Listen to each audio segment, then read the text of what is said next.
Good morning. Hi, everybody. Happy Monday. All right. First, let's see who jumps on. Good morning, Vivian Davis. Good morning, Mom. Let's see. We have a Facebook user. Good morning. That's Colleen. Good morning, Colleen. All right. Well, I'm just going to jump in because I have some words to say. Oh, and Connie. Good morning, Connie. Just so you guys know, actually, Connie about last year sponsored me with a Bible, and I always keep it by me now. So thank you, Connie. It was really nice of you. So I wanted to talk before we jump in the devotion that yesterday I was just not feeling aligned with God, and I was super frustrated about that because I was like, this is my second week doing Flourish. I have to be aligned with the Word. I can't be messing this up right now.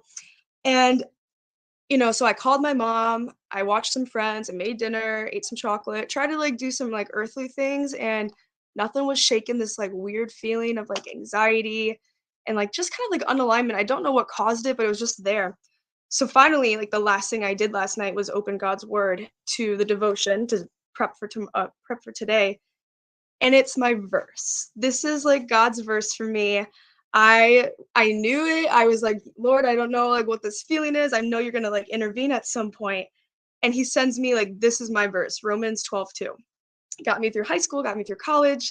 So I'm really excited to share my thoughts with you guys on this today. So first we'll read the devotion. These are all the notes I have for you.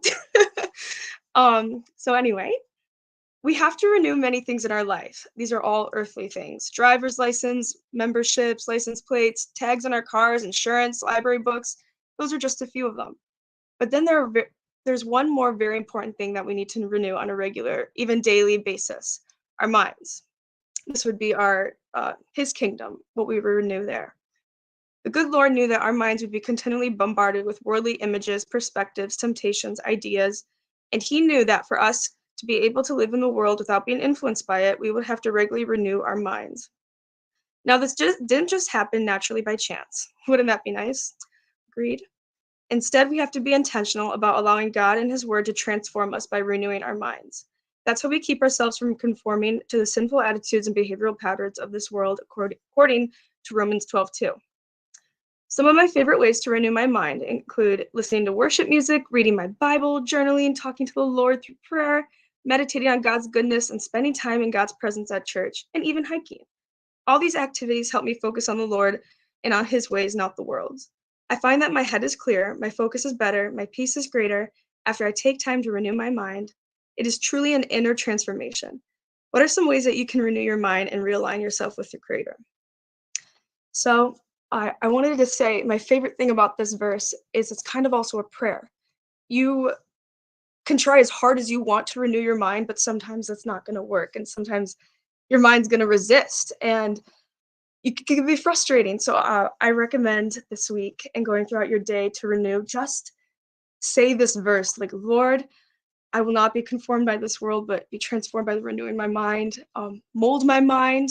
This is giving this to you, Lord, and it really, really, he'll work. He'll do things, and you just have to have a little patience, have a little trust, and the renewing of your mind will happen. So, um,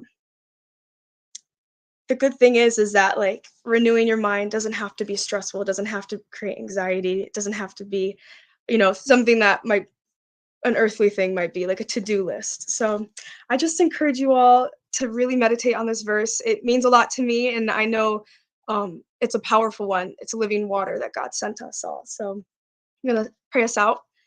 Uh, okay. Good morning, God. It is Monday morning. The women on Flourish right now, we are about to go out into the world and start our week. I know many of these women are busy. They have so much to do and so much responsibilities. Lord, I ask today with renewal that you bring peace into this renewal. We bring open mindedness, that we might see your light and love, that you might remind these women on this and flourish with me that they're more than what the world says we have to be. There's more than the expectations. Women are expected to be perfect a lot of times. And Lord, I just want you to renew our minds this week to remind us that we do not have to be perfect. We are perfect to you. And through our weaknesses, that you will bring strength throughout the week. So, Lord, I pray that You might speak to some of the women here today, maybe very intimate things that only you and you would know between them. And I ask that you give us a great start to the week and strength to carry on. So, Lord, thank you so much. Blessed to be with these women and can't wait to see what the week holds for everybody. All right. All right. So then we got a few more jumping on. I'll say hi and then we'll get off so we can do some devotions. Good morning, neighbor. Emily Conley. Nikki Chasen, good morning. Ruth, good morning. How are you? Is things warming up? I bet they are. So good. Thanks for sharing your heart. Thank you, Emily, and I appreciate you always sharing your heart on Flourish. So, all right. Well, that's all, and I'm gonna cue this music and our the ending, and you guys have a great Monday. All right. Peace.